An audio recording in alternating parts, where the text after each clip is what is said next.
"Do you fear my spear?" echoes across the valley as Celera makes her stand between two armies. When her former master attacks, she drops her sacred spear in defiance, a gesture that inspires warriors from both sides to lay down their weapons. As Velron lunges at Alex in rage, Celera makes her final, perfect throw, choosing compassion over tradition and breaking the cycle of violence forever.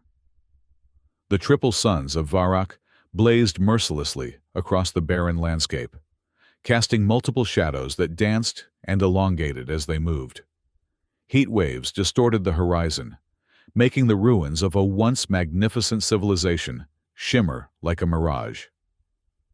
Among these ancient remnants stood Celera, her pale blue-green skin adorned with ritual scars that told the story of her prowess as a hunter. Each mark represented a successful kill, a testament to her place within the Arshaw tribe.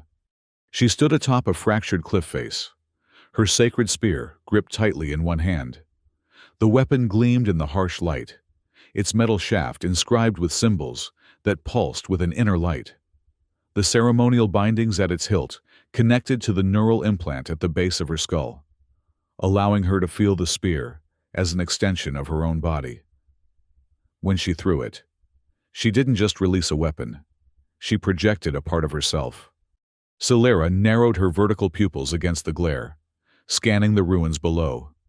This was the hour of the triple sunset, when the three suns aligned briefly before beginning their descent. It was considered an auspicious time for a hunt among her people, particularly one as important as this. Her tribe's honor was at stake. Intelligence had reported an intruder in these sacred ruins, someone or something that needed to be eliminated. Movement caught her eye. There, sitting calmly atop a fallen pillar in the heart of the ruins, was a figure, a human male. He appeared completely at ease, seemingly unaware or unconcerned about the dangers that surrounded him. His posture suggested neither fear nor aggression, simply patience, as if he had been waiting. Celera's lips curled back, revealing sharp incisors. Humans were rare on Varrock. This one was either incredibly brave or incredibly foolish to venture into Arshaw territory alone. Either way, he would make a worthy trophy. She leapt from her perch, landing silently on the dust-covered ground, 30 feet below. Her enhanced muscles absorbed the impact without strain. With practiced stealth, she moved closer, navigating through the labyrinth of broken columns and fractured walls. The human remained motionless, his back to her, apparently contemplating the sunset. When she was within optimal throwing distance, Celera emerged from behind a shattered archway. The sacred spear hummed in her hand, responding to her killer, intent through the neural link. "Do you fear my spear?" she called out, her voice carrying across the still air. The human turned slowly, revealing a face etched with lines of experience rather than age. His eyes, a startling shade of green that reminded Celera of the rare oases in the northern reaches, locked with hers without a trace of fear. Before he could respond, Celera launched her spear with deadly precision. The weapon cut through the air with a high-pitched whine, its trajectory perfect, aimed directly at the human's heart. Except it wasn't perfect. At the last possible moment, the human shifted, the barest minimum movement, and the spear streaked past him, missing his chest by mere centimeters before embedding itself in the stone column behind. He smiled then, a small quirk of his lips that held neither mockery nor relief, but something closer to curiosity. "I will," he said calmly, "if it ever stops missing."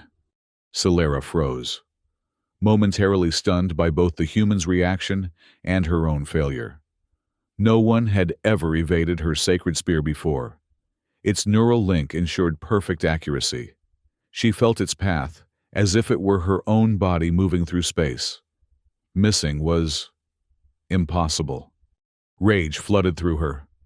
With a sharp mental command, she recalled the spear.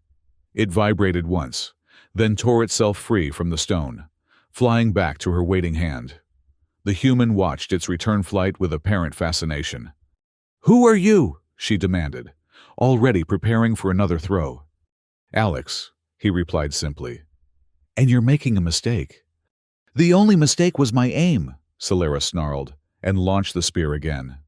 This time, Alex dropped flat as the weapon sailed over him. The moment he hit the ground, he slapped something on the stone beneath him. A small device activated with a soft beep. Celera leapt forward, summoning her spear back even as she charged. But before either she or the weapon could reach the human, the ground beneath him exploded in a controlled burst. Not fire and shrapnel, but a dense cloud of smoke that immediately filled the area between ancient columns. Blinded and choking, Celera stumbled forward. She felt her spear return to her hand but couldn't see her target. The smoke carried an acrid scent that confused her sensitive olfactory receptors, masking the human's trail. The ground shifted beneath her feet. Weakened by the explosion and centuries of decay, a section of the floor gave way.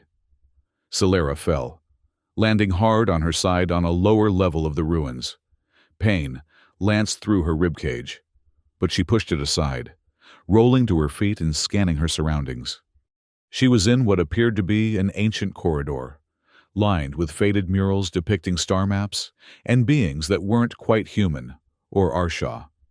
Ahead, she caught a glimpse of movement. Alex, navigating the ruins with surprising confidence. Celera pursued, her longer strides rapidly closing the distance between them. The corridor opened into a vast chamber, filled with broken pillars that rose like the skeletal fingers of some massive beast. Alex weaved between them, always maintaining just enough distance to stay out of reach. She threw her spear again, anticipating his dodge. This time, instead of moving left or right, he dropped and slid under the projectile, using the dusty floor to gain speed. The spear embedded itself in a pillar, and by the time Celera recalled it, Alex had disappeared behind a fallen section of ceiling. "You cannot escape," she called out, frustration making her voice rough. "These ruins are surrounded by the Deadlands. There is nowhere to run." "Who said anything about escaping?" his voice echoed, making it impossible to pinpoint his location.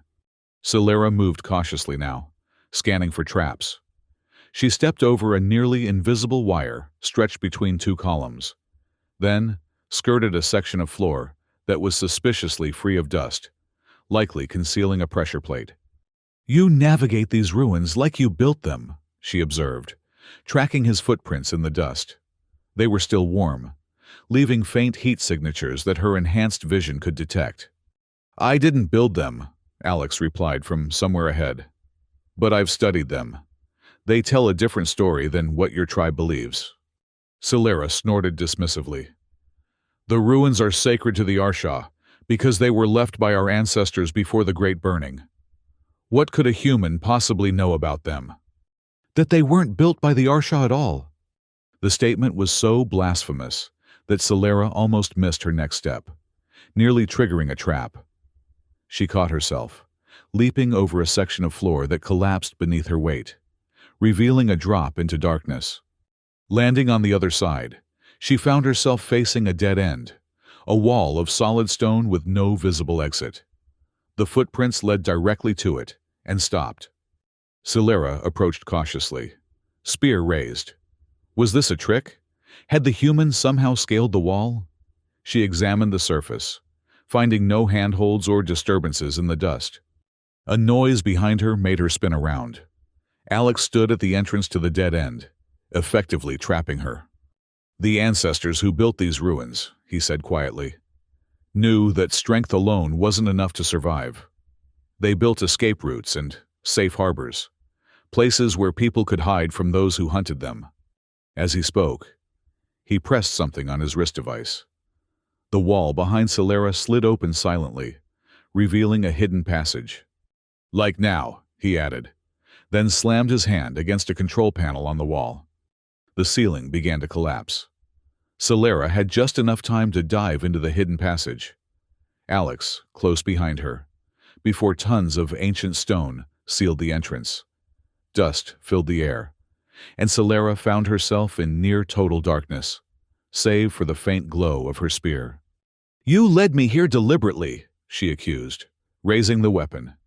"I needed to talk to you," Alex said, activating a light source of his own, a small sphere that rose from his palm and hovered above them, illuminating a narrow corridor. "Without your tribe listening." "Why would I listen to anything you have to say? You're prey." "Because unlike the rest of your hunting party, you hesitated when you saw the refugees in the Eastern Valley yesterday. You didn't immediately report their location to your commanders." Celera stiffened. How could he know that? She had been alone on that scouting mission, and she'd told no one about what she'd seen. The huddled groups of civilians, mostly children and elderly, hiding in the shadow of the eastern cliffs. "You're hunting me because your tribal leaders ordered it," Alex continued. "But you don't know why they want me dead so badly." "You're trespassing on sacred ground," Celera said automatically. But doubt had begun to creep into her mind. "I'm trying to save innocent lives," Alex countered. "Including Arshaw lives. Your leaders know that, and it terrifies them." Before Celera could respond, a distant rumble shook the passage. Dust rained down from the ceiling, and the floor beneath their feet trembled. "What was that?" she demanded. "Feels like the eastern section is collapsing," Alex said grimly. "These ruins are more unstable than I thought. We need to move." "Where?" "Deeper in, then up. There's a way out through the central tower." Celera hesitated. Every instinct trained into her from birth told her to kill this human and return to her tribe with proof of the deed. But curiosity, that dangerous trait her hunting master had always warned her about, burned stronger. "Lead," she said finally, "but know that my spear follows your every move." Alex nodded and set off down the corridor, his floating light illuminating their path. The passage sloped downward, taking them beneath the main level of the ruins. The walls here were different, smoother, inscribed with symbols that resembled neither Arshaw script nor any human language Celera had encountered. "What are these markings?" she asked, despite herself. "Records," Alex replied without looking back. "Historical accounts of the civilization that built this place. They were called the Vashim. They weren't warriors or hunters. They were scholars and artisans who fled here to escape a war." Celera scoffed. "Cowards, then." "Survivors," Alex corrected. "They valued life over glory, a concept the Arshaw and Talar tribes have forgotten in their endless blood feud." Another tremor shook the passage, stronger this time. A section of ceiling collapsed behind them, forcing them to run forward. The corridor ended at a circular chamber with multiple doorways. In the center stood a pedestal bearing what appeared to be a map, a three-dimensional hologram that activated as they entered. "What is this place?" Celera demanded, fascinated despite her wariness. "A navigation hub," Alex explained, examining the map. "The Vashim built a network of underground tunnels connecting all their major settlements. This shows—" The floor beneath them gave way without warning. Both Celera and Alex plummeted into darkness, falling amid a cascade of ancient stone and dust. They landed hard on a lower level, Alex crying out in pain as a large section of debris struck his side. Celera managed to roll with her fall, minimizing the impact, though a sharp lance of pain told her she'd cracked at least one rib. She climbed to her feet, disoriented in the swirling dust. Her spear's glow provided the only light. Alex's floating sphere had been crushed in the collapse. A groan drew her attention. Alex lay partially buried under rubble, blood seeping from a gash on his forehead. More debris was falling, threatening to crush them both. Without thinking, Celera lunged forward, grabbing the human and dragging him clear just as a massive stone block crashed down where he had been. They took shelter in an alcove as the collapse continued around them. Celera examined Alex's injuries in the dim light of her spear. His breathing was labored, probably broken ribs, and the head wound was bleeding freely. "Why did you save me?" he asked weakly, his green eyes clouded with pain, but still alert. "I don't know," Celera admitted. It had been instinct, not thought, that drove her action. Perhaps because a helpless kill brings no honor. "Is that all your people value, honor and killing?" The question stung more than it should have. "We hunt to survive. We honor those we hunt by using all they provide. Their strength becomes ours. And the refugees, the children, what strength do you gain from hunting them?" Celera looked away. "The Talar use civilians as shields and spies. The children grow to become warriors who will kill Arsha." "That's what your tribal leaders tell you," Alex said, wincing as he tried to sit up. "But you've seen them yourself. Did they look like future warriors to you? Or terrified families trying to escape a war they never chose?" Before Celera could answer, the sound of voices echoed from somewhere above them. Arsha voices, calling her name. "Your hunting party," Alex murmured. "They must have tracked you to the ruins." Celera straightened, a decision forming. "They cannot find you here." "You're going to kill me after all?" "No." The word surprised her as much as him. "I'm going to find answers. Stay hidden." She moved back toward the collapsed area, calling up to her tribesmen. 3 faces appeared at the edge of the hole above, illuminated by the glow of their own weapons. "Celera, you live!" The foremost hunter, Krev, sounded genuinely relieved. "We tracked your spear's signature here." "The human?" "Crushed in the collapse," she lied smoothly. "I was pursuing him when the floor gave way." "A disappointing end," Krev said. "The elders wanted him alive for questioning." This was news to Celera. "Questioning? Why not simply eliminate the trespasser?" Krev hesitated, exchanging glances with the others. "The human is believed to possess information about Talar movements, and other matters." "What matters?" "Not for us to know. Can you climb out?" Celera assessed the sheer walls of the pit they'd fallen into. "Not without equipment. There should be another way through these tunnels. I'll find it and meet you at the eastern perimeter." "The elders want us back by nightfall." "Then go. Tell them I'm still tracking the human's companions." Another lie. But Krev accepted it without question. The Arsha valued initiative in their hunters. "Very well, take this." He tossed down a small communication device. "Signal when you emerge." The hunters withdrew, their footsteps fading. Celera returned to the alcove where Alex waited. "Why did you lie to them?" he asked. "Because something doesn't align," she replied. "My orders were to kill you on sight. Now, Krev says the elders wanted you alive for questioning. And there's more. Prisoners in the eastern compound. Arsha prisoners." "What?"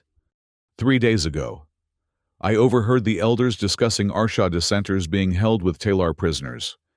Those who questioned the war. It made no sense. Why would we imprison our own? But after seeing the refugees..." She hesitated.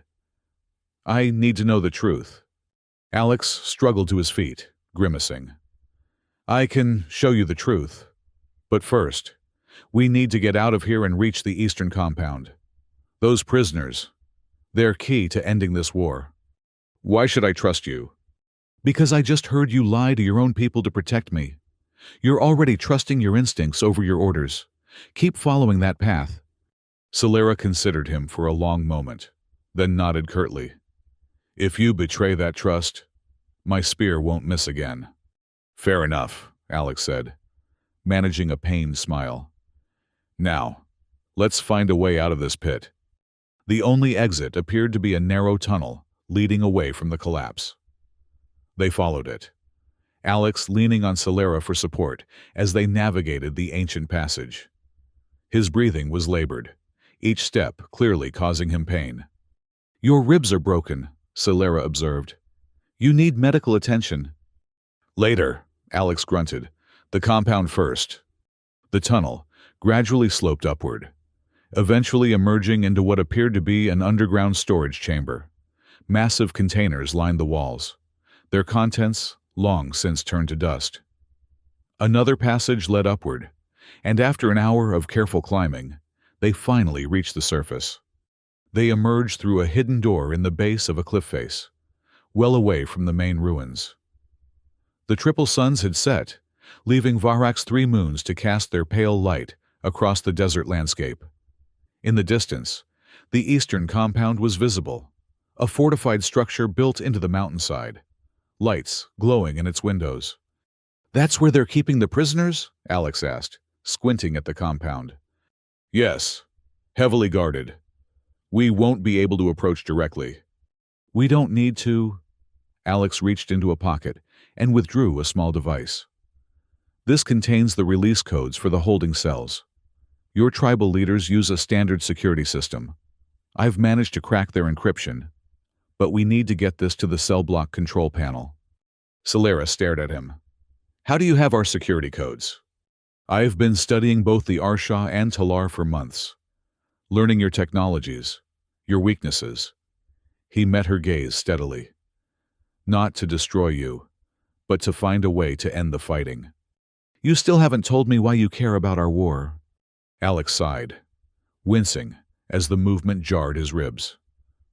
"Because I've seen too many civilizations destroy themselves over differences that could have been resolved peacefully.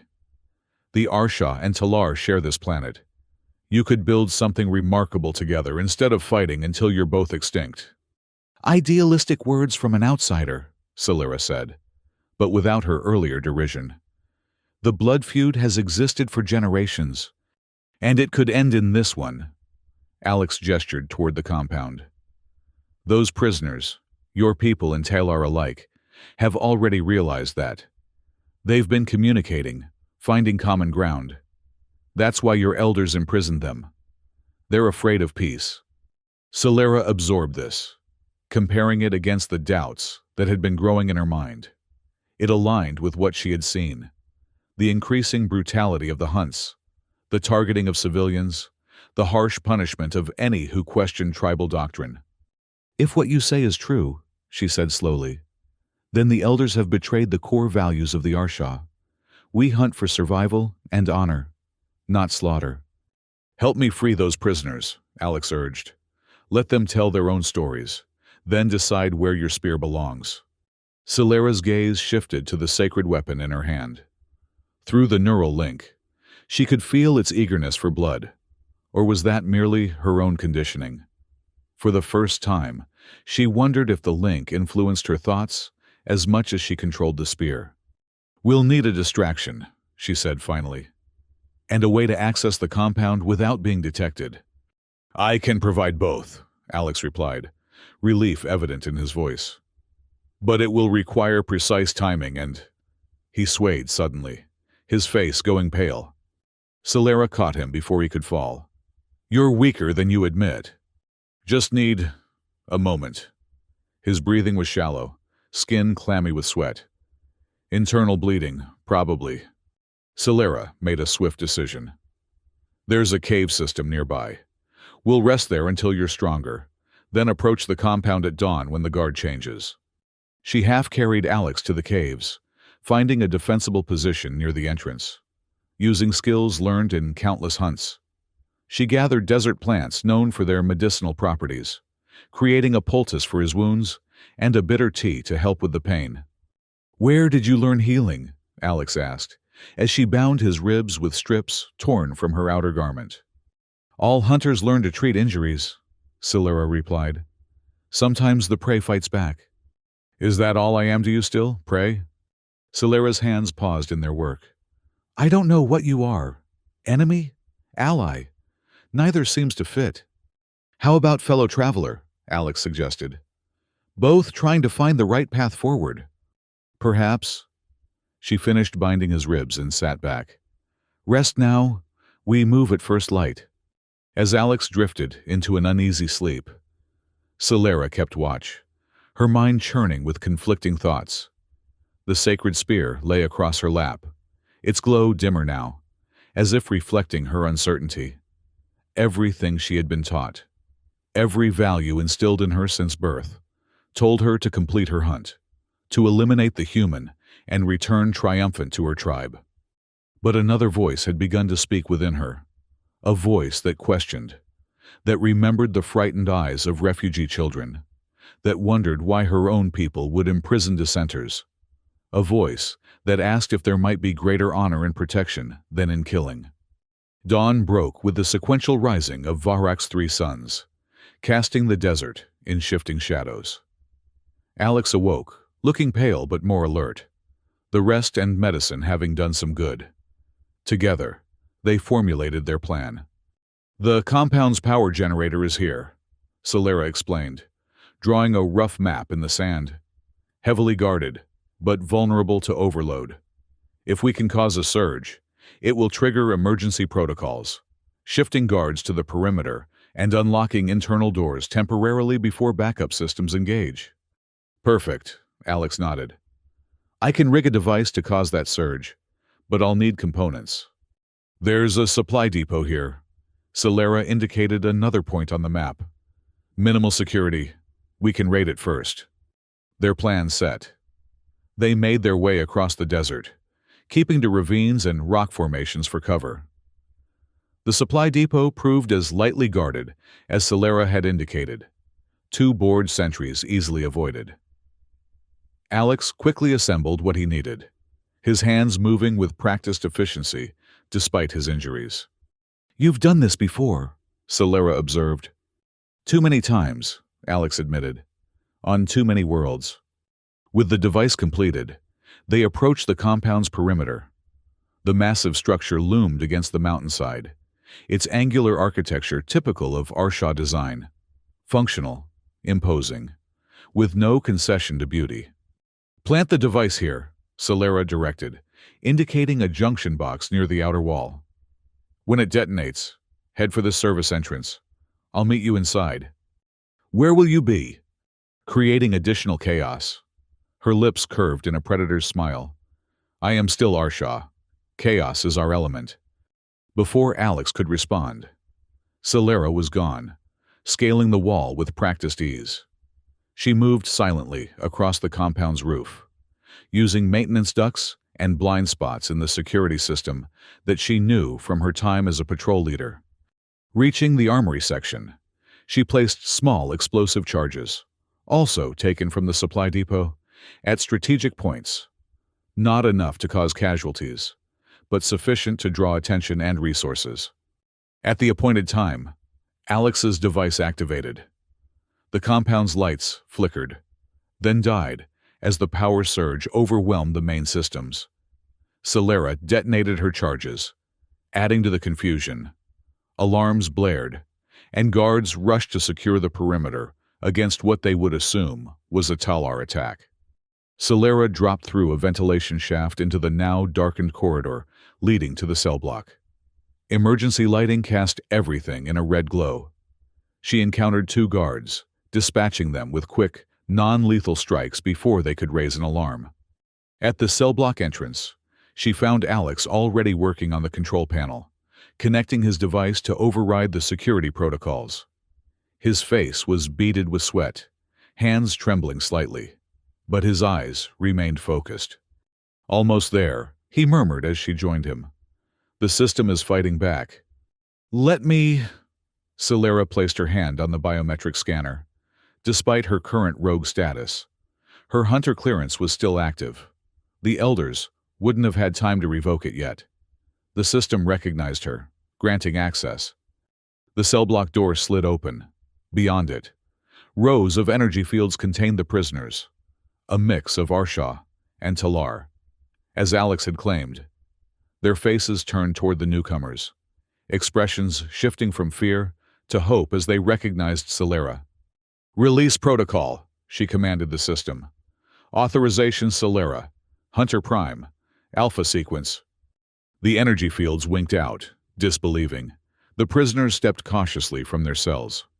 "Solera?" One of the Arshaw prisoners approached, Merrick, a warrior she had trained with years ago. "What is this?" "A correction, of course," she replied. "The elders have betrayed our true path. These Talar prisoners. Why are they here?"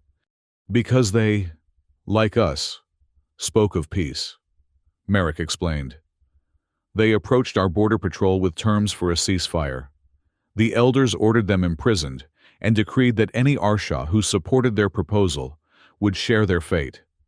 And the civilians, the refugees in the Eastern Valley, declared legitimate targets, another prisoner said bitterly. The elders have gone beyond hunting for survival. They seek extermination now, of the Talar and anyone who opposes them. A female Talar prisoner stepped forward, her violet eyes wary but determined.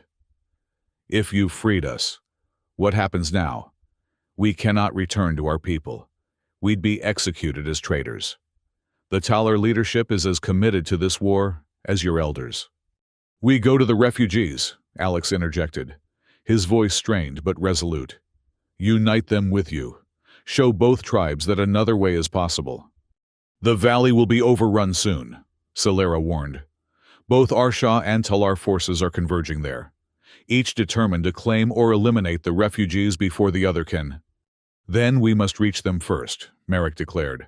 Warn them, help them escape. No, Celera said, her voice suddenly firm. No more running, no more hiding. She raised her sacred spear, its glow intensifying, as if in response to her resolve. It's time to make a stand. The prisoners, Arsha and Talar alike, looked at her with a mixture of fear and respect.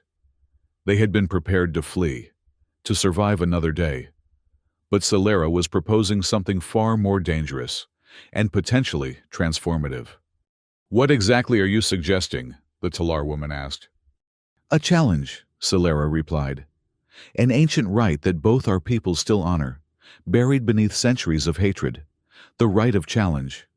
Murmurs spread through the group. The right of challenge was indeed known to both tribes, a tradition from before the blood feud began, when disputes were settled by champions rather than armies. You would stand as champion? Merrick asked incredulously. Against both tribes? Yes.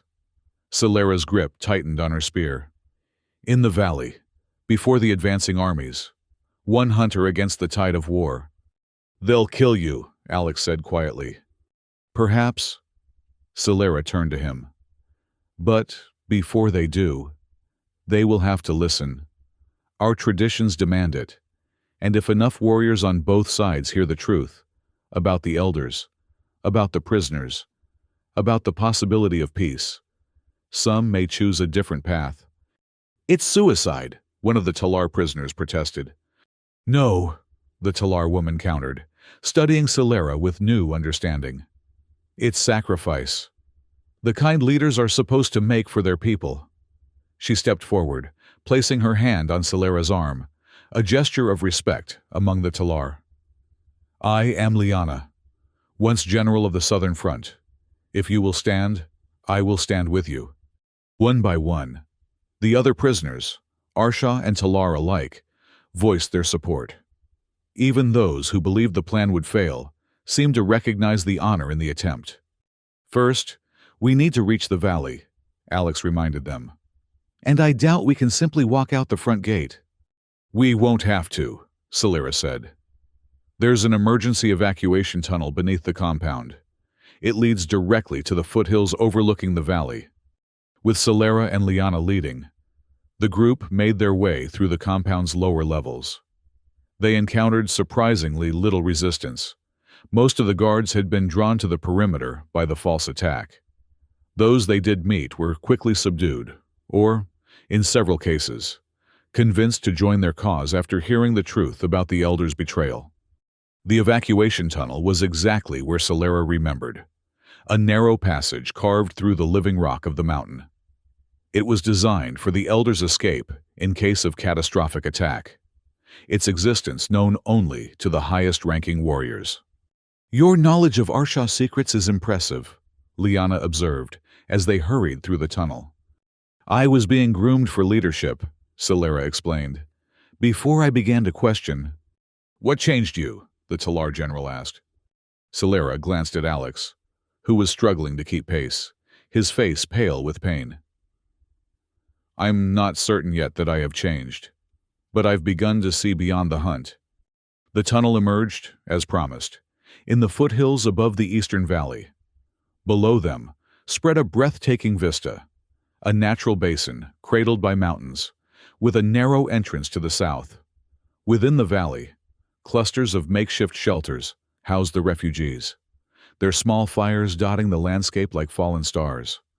And approaching from opposite directions, visible in the morning light, were two forces, Arsha from the north, Taylor from the south, converging on the valley with clear intent. "We don't have much time," Alex said, scanning the advancing armies. "They'll reach the valley entrance within hours. Then we make our stand there." Celera decided. At the mouth of the valley, where both forces must pass to reach the refugees. They descended quickly, making their way to the refugee encampment. Their arrival caused immediate panic. Arsha and Taylor together, armed, approaching the vulnerable civilians. But Alex stepped forward, speaking in a clear, authoritative voice that belied his injured state. "We're not here to harm you," he announced. "We've come to prevent an attack. Both Arsha and Talar forces are approaching, but we intend to stop them." An elderly refugee, a tribal elder from one of the neutral communities that had been caught in the crossfire of the blood feud, approached cautiously. "How can you possibly stop two armies?" he asked. "By invoking ancient law," Celera replied. "The right of challenge, a right that supersedes even the blood feud.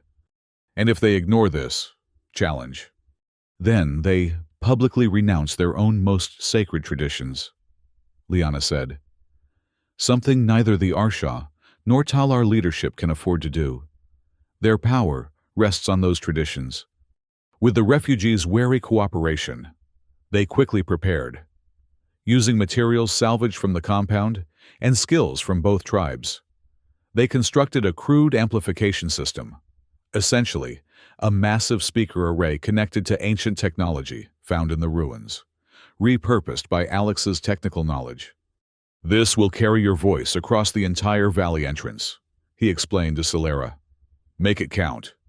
As the two armies drew nearer, tension mounted. The refugees gathered what few possessions they had, preparing to flee deeper into the valley if the plan failed.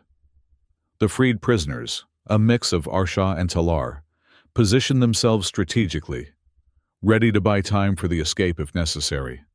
Celera stood alone on a rocky outcrop overlooking the valley entrance, her sacred spear gleaming in the light of the three suns, now high in the sky. Behind her, Alex monitored the amplification system, while Liana organized the defense of the refugee camp. The armies came into full view, Arsha to the north, their hunters in the vanguard, sacred weapons glowing with deadly intent. Talar to the south, their mechanized units humming with energy, ready to unleash destruction. Between them, the narrow entrance to the valley, and Celera, a solitary figure against the backdrop of the mountains. When both forces were within range, Celera raised her spear high. The neural link flared, channeling her intent, and the weapon's glow intensified until it blazed like a beacon. "Arsha! Taylor!" Her amplified voice rolled across the battlefield like thunder. "I, Celera, Hunter Prime of the Arsha, invoke the right of challenge." The advancing forces hesitated.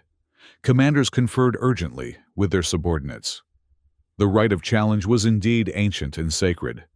To ignore it would be to spit upon the traditions that form the foundation of both societies. Finally, a figure detached itself from the Arsha lines, a tall, scarred warrior, whom Celera recognized with a chill. Velron, her former hunting master, and now elder champion. From the Talar side came a similarly imposing figure, a female commander whose armor crackled with energy fields. They approached the valley entrance, stopping at a respectful distance from Celera.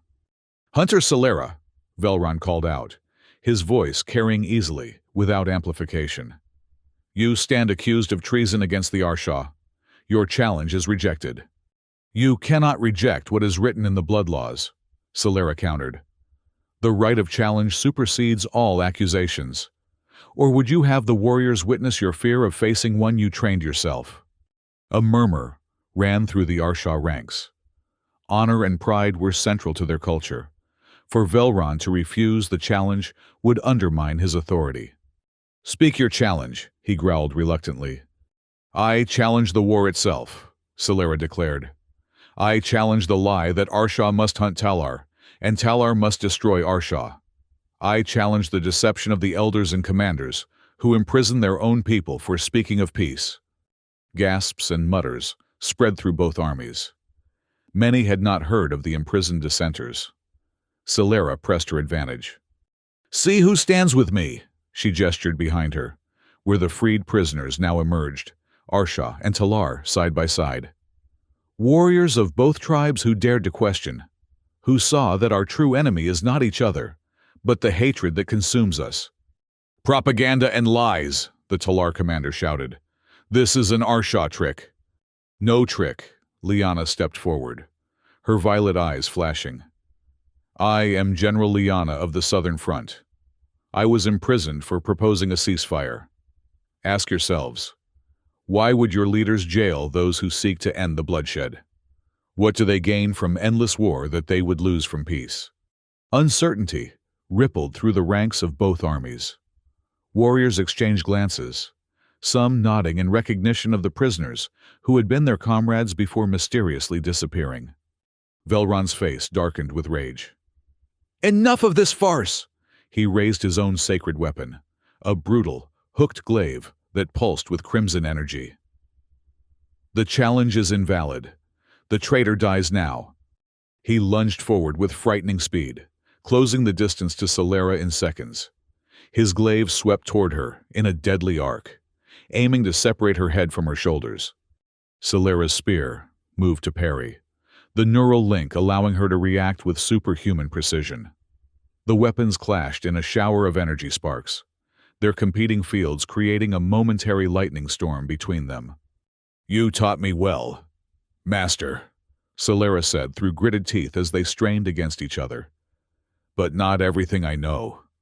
With a sudden twist, she disengaged, dropping low and sweeping Velron's legs from under him. He recovered with the agility of a lifetime warrior, rolling back to his feet. But Celera had already gained the higher ground on the rocky outcrop.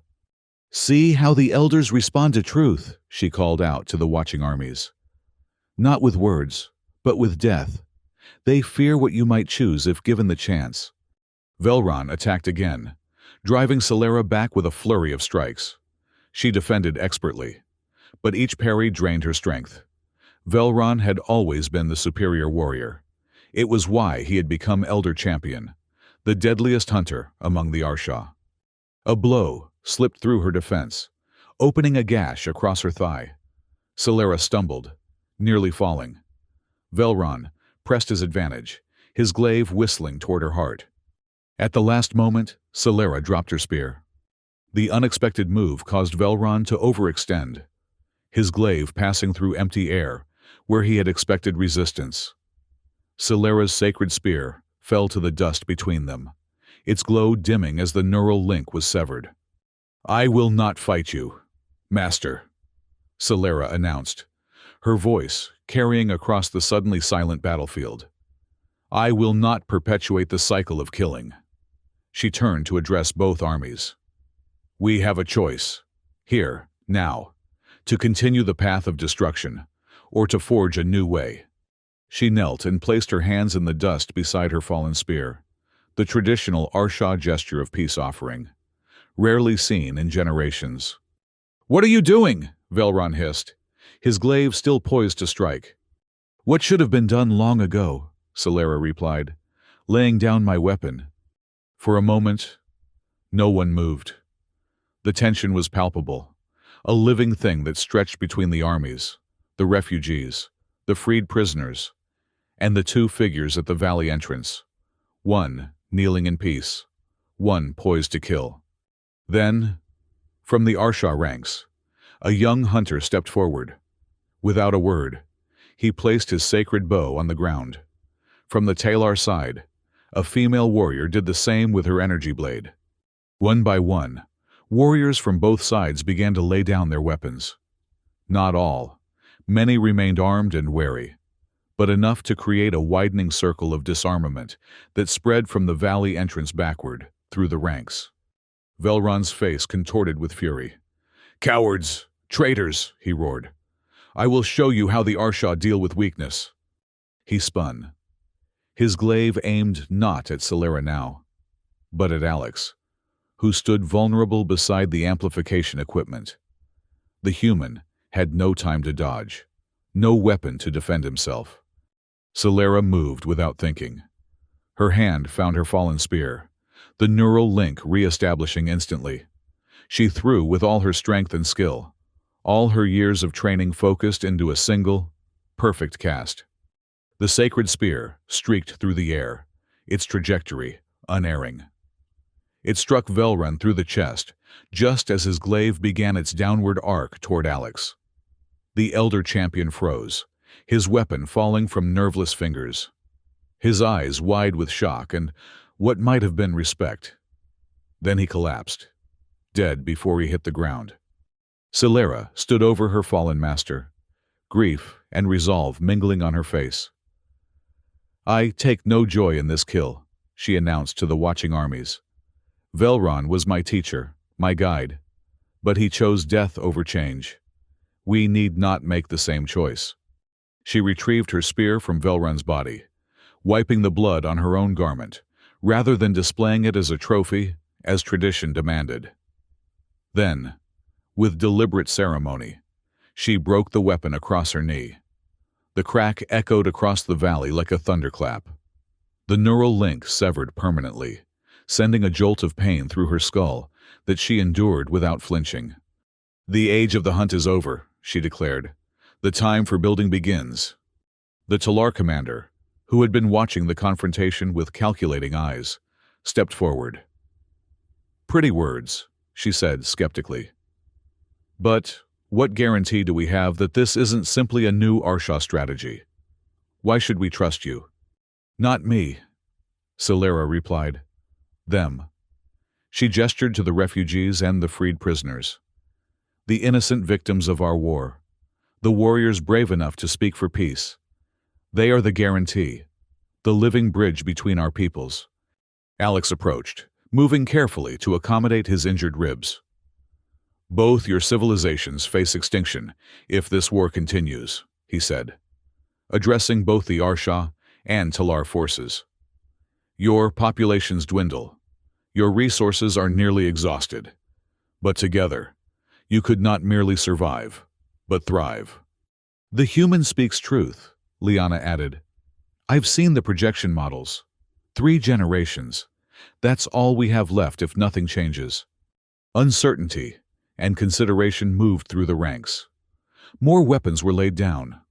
Warriors from opposite sides began to cautiously approach one another, centuries of hatred giving way to wary curiosity. The Talar commander studied Celera for a long moment, then deliberately removed her energy gauntlet, the symbol of her rank, and placed it on the ground. "I cannot speak for all Talar," she said, "but I will order my forces to stand down. We will give this peace a chance to prove itself." Similar declarations came from the Arsha side, where hunters who had trained with Celera stepped forward to support her stance. Not all were convinced. Significant portions of both armies withdrew, returning to report to their respective leaderships. But enough remained to form a protective ring around the valley entrance. Arsha and Talar standing together for perhaps the first time in centuries. As tensions eased, the refugees emerged from hiding, fearfully at first, then with growing confidence. They approached the warriors who had been their hunters and persecutors. Children, wide-eyed and curious, breached the final barriers as they often do, asking innocent questions of fighters who found themselves awkwardly answering rather than attacking. Alex worked tirelessly, despite his injuries, coordinating with Liana and the other military leaders to establish secure perimeters and communication protocols. The broken shaft of Celera's sacred spear was repurposed, fitted with salvage technology, to create a beacon that could broadcast a signal to other refugee groups and dissidents across the planet. "A lighthouse instead of a weapon," Alex remarked as they activated the device. guiding others to safety. Fitting, Celera agreed, watching the beacon's pulse reach into the sky. Though I admit to feeling incomplete, without the neural link. It has been part of me since my first hunt. You'll find new connections, Alex said, ones that build rather than destroy. Days passed, then weeks. The valley encampment grew as more refugees arrived, drawn by the beacon and rumors of a place where Arsha and Talar coexisted. With each new arrival came challenges, territorial disputes, cultural misunderstandings, generations of prejudice to overcome, but also opportunities for growth and learning. Celera found herself in an unexpected role as mediator. Her hunter's instincts, once honed for killing, proved equally valuable in sensing tension before it erupted into conflict. Her directness cut through political maneuvering. Her fairness earned respect from both sides. One evening, as the three suns set in their staggered procession, Celera found Alex at the edge of the encampment, looking out over the desert. His injuries had healed enough for him to move without pain, though he still favored his left side. "Planning your departure?" she asked, joining him. "Eventually," he admitted. "There are other worlds, other conflicts, places where I might help." "As you helped here," it wasn't a question. "I only provided information and opportunity," Alex said. "You made the choice that mattered. You broke the spear." Celera looked down at her hands, hunter's hands, marked with the ritual scars of her kills. Already, they were beginning to fade without the constant reinforcement of the neural link. "I am still discovering what that choice means," she said. "Who I am without the hunt, without the spear." "A builder," Alex suggested. "A protector. A bridge between worlds." He smiled at her. That same small, curious smile he had given her when they first met. "A human." Celera raised an eyebrow. "I am Arsha." "In biology, yes. But human is more than a species. It's a capacity for compassion, for growth, for choosing connection over division. By that definition, you may be more human than many people born on Earth." She considered this, finding the concept both strange and oddly comforting. "Do you fear my humanity, then?" she asked, echoing their first exchange with dry humor. Alex laughed, wincing slightly as the movement pulled at his healing ribs. "I will," he replied, "if it ever stops inspiring." Together, they watched as the first of Varric's 3 moons rose, casting silver light over the valley where Arsha and Talar children played together under the watchful eyes of former enemies. Beyond the encampment, the beacon pulsed steadily, calling to others who might seek a different path.